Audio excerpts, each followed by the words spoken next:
يا ميلا على غصن عيني سمر ثابتي.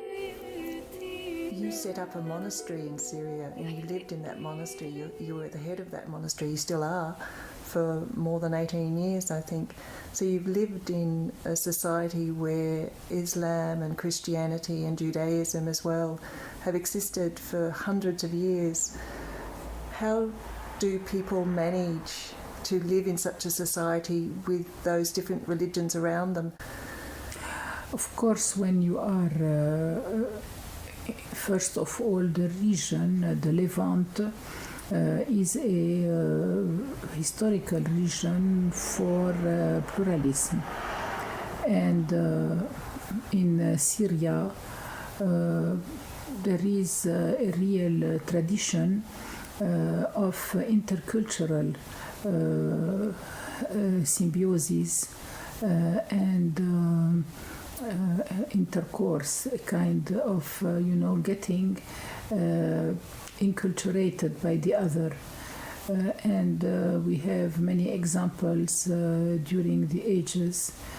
And in the Umayyad period, we had this process of beautiful mixture, harmonization between the Christian civilization with its Jewish influences carried through 7th century, and the newly implanted Muslim civilization that had the flexibility to open itself to those influences. And we had, for example, the beauty of the Umayyad mosque, which wouldn't be possible without those cross edge influences.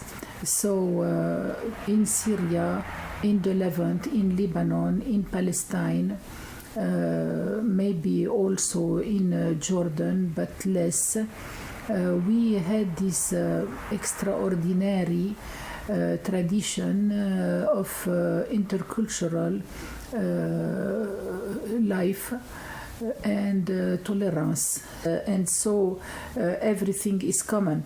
So we did not live in compartments. We did not live in block house or in sectarian places. In each village, you will see in every region, and this war made it clear that everywhere you have everybody in Syria. You cannot divide Syria because in every region you have many people of the diverse background living together. Like, for example, in Damascus, in Aleppo, in Homs, you have this mixture. You had Jewish, now you have still a few families, but you had Jewish, you had the Christian, Muslims, Ismailite, Alawite, Shia, Kurdish, even from Caucasus,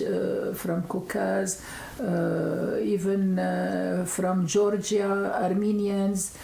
You have many cultures living together.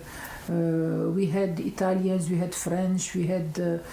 I went 2 days ago to the triple Z ethnic radio.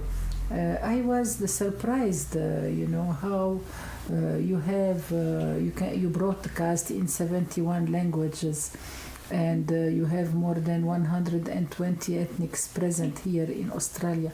So you are the one who can understand that it is not possible that one side will prevail over the others. Even if you come and you say nowadays in Australia only the white origin, the white Australian, for example, those who came in the 19th century will prevail and will impose on all the others their point of view because they are the majority. Nobody will accept it, will be a scandal. So this exclusivity, I think, is against human rights. It's against communitarian life, and this exclusivity is a project to destroy the other and to cancel it. You cannot cancel. We are, after 2000 years of Judeo-Christianism and Islam, we cannot cancel anybody. And so we cannot say in all cases that the majority in Syria is Sunni. The majority in Syria is pluralistic. So the last statistic of the CIA underlines the fact that 75% of the Syrian population would elect the present president. What does it mean? Does it mean that those people are the minorities that want? No.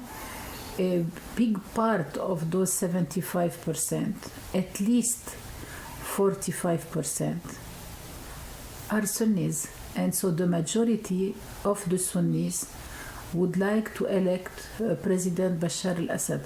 So it's a false equation, and it's a sectarian equation, and it's a equation that is discriminatory. So I don't see how the free world, the democratic world, those countries, those superpowers who would like to achieve a democratic change and transformation in the Arabic country, they are saying one thing, and they are doing exactly the contrary.